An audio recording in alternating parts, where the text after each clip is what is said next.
മരിച്ചു കിടക്കുമ്പോൾ അദ്ദേഹത്തിൻ്റെ മകൻ ജനക്കൂട്ടത്തെ നിയന്ത്രിക്കുന്ന വീഡിയോ സമൂഹ മാധ്യമങ്ങളിൽ വളരെയേറെ ചർച്ചാ വിഷയമായിരുന്നു. ചന്തു തൻ്റെ അമ്മയ്ക്ക് സുരക്ഷയൊരുക്കിയതാണ്, വഴിയൊരുക്കിയതാണെന്ന് ഞാൻ പറയും.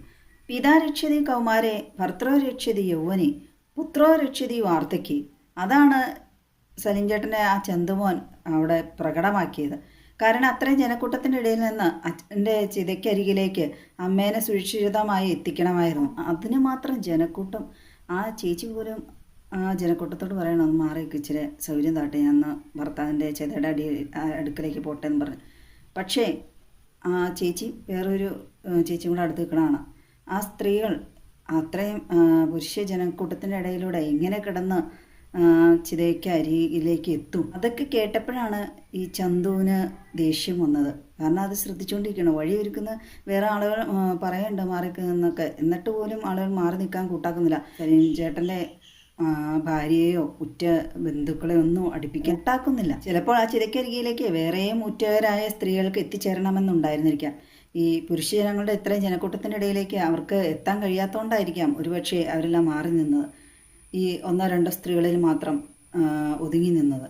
ഇനി അങ്ങനെയുള്ള വീഡിയോ ചിത്രീകരണങ്ങൾക്ക് പൂട്ടിടാൻ പോവുകയാണ് സർക്കാർ. മറ്റൊരാളുടെ സ്വകാര്യതയെ ഭേദിക്കുന്ന രീതിയിൽ ദൃശ്യങ്ങൾ പകർത്തുക, അത് സമൂഹ മാധ്യമങ്ങളിൽ പങ്കുവയ്ക്കുക, ഇങ്ങനെയുള്ള വിക്രയങ്ങൾ ചെയ്താൽ നല്ല നടപടി തന്നെ നേരിടേണ്ടി വരും. IT ആക്ട് 66E പ്രകാരമാണ് കേസെടുക്കുന്നത്.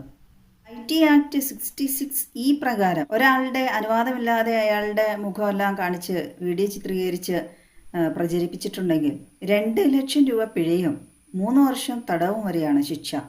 ചിലപ്പോൾ അത് ഒരുമിച്ച് അനുഭവിക്കേണ്ടി വരും. ഒരാളുടെ സ്വകാര്യതയെ ഭേദിക്കുന്ന രീതിയിൽ വീഡിയോ ചിത്രീകരണം പാടില്ല. സലീം ചേട്ടൻ ആ മരിച്ചെടുക്കുമ്പോൾ നോക്കൂ, എന്ത് ജനക്കൂട്ടമാണ്, എത്രയോ ആളുകളുടെ അനുവാദമില്ലാതെയാണ് പലരുടെ ക്യാമറ കണ്ണുകളിൽ അവരുടെ എല്ലാം മുഖങ്ങൾ പതിഞ്ഞിരിക്കുന്നത്. വീഡിയോ എടുക്കുക, അത് അപ്ലോഡ് ചെയ്ത് ലൈക്കും ഷെയറും എങ്ങനെ റീച്ച് ഉണ്ടാക്കാം എന്നുള്ള ചിന്ത മാത്രമാണ്. ഇത്തരം കാര്യങ്ങളിൽ, ഇത്തരം സന്ദർഭങ്ങളിൽ ഞാൻ മുമ്പേ എന്നുള്ള ആ മത്സര ബുദ്ധി ഒഴിവാക്കാൻ ശ്രമിക്കുക. അങ്ങനെയുള്ളവർ സൂക്ഷിക്കുക. പോലീസ് ഡിപ്പാർട്ട്മെന്റ് ഫേസ്ബുക്കിൽ ഒരു video പ്രചരിപ്പിച്ചിട്ടുണ്ട്. Wait a minute, he's absolutely smashed that, but hold on, there's a drone in the air. Oh my goodness, the ball has hit the drone. Both are coming down. അനാവശ്യത്തിനൊക്കെ video എടുത്തിട്ടുണ്ടെങ്കിൽ പണി കിട്ടും, എല്ലാം തരിപ്പണമായി പോകും. മരണം പോലെയുള്ള വീഡിയോകളിൽ വൈകാരികമായ രക്തബന്ധങ്ങൾക്ക് തന്നെയാണ് സ്ഥാനം, അല്ലാതെ ഇത്തരം കോപ്രായങ്ങൾക്കല്ല സ്ഥാനം. നമ്മുടെ പോക്കി മുഖ്യമന്ത്രി പോലും ആളുകളോട് മാറി നിൽക്കുക എന്ന് ആക്രോശിക്കേണ്ട ഒരു സന്ദർഭം വരെ ഉണ്ടായി.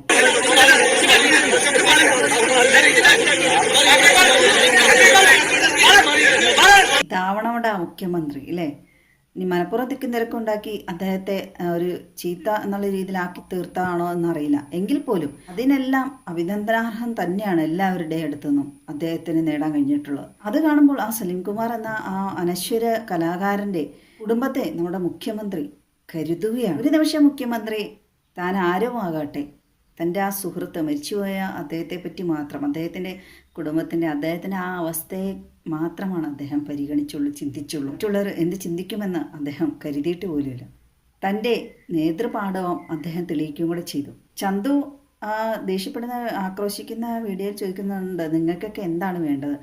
അത് തന്നെയാണ് എല്ലാവർക്കും ചോദിക്കാനുള്ളത്. ഒരു മനുഷ്യൻ മരിച്ചു കിടക്കുമ്പോൾ എന്ത് സുഖമാണ് ഈ വീഡിയോ എടുത്ത് റീച്ചുണ്ടാക്കി കിട്ടുന്നത്. അവനവൻ്റെ വീട്ടിലെ ആരെങ്കിലുമാണ് അങ്ങനെ മരിച്ചെടുക്കുന്നതെങ്കിൽ ഇതുപോലെ വീഡിയോ എടുക്കാൻ മുതിരും, മത്സരിക്കാൻ തയ്യാറാകുമോ? ദുഃഖകരമായ സന്ദർഭത്തിൽ വീഡിയോ എടുത്ത് രസിക്കുന്നവർ സാഡിസ്റ്റ് മനോഭാവമായിട്ടാണ് എനിക്ക് തോന്നുന്നത്. ഭർത്താവ് മരിച്ചെടുക്കുമ്പോൾ ഭാര്യ വരെ ജനക്കൂട്ടത്തോട് മാറി നിൽക്കുക, ഞാൻ കടന്നു പോട്ടെ എന്ന് പറയുന്നത്, അങ്ങനെ വഴിയൊരുക്കാൻ ശ്രമിക്കുന്ന എന്ത് നാണക്കേടാണല്ലേ. സംസ്കാരമില്ലാതെ തരം താണു പോയി ഇപ്പോഴത്തെ ജനത എന്ന് തന്നെ പറയേണ്ടി വരും.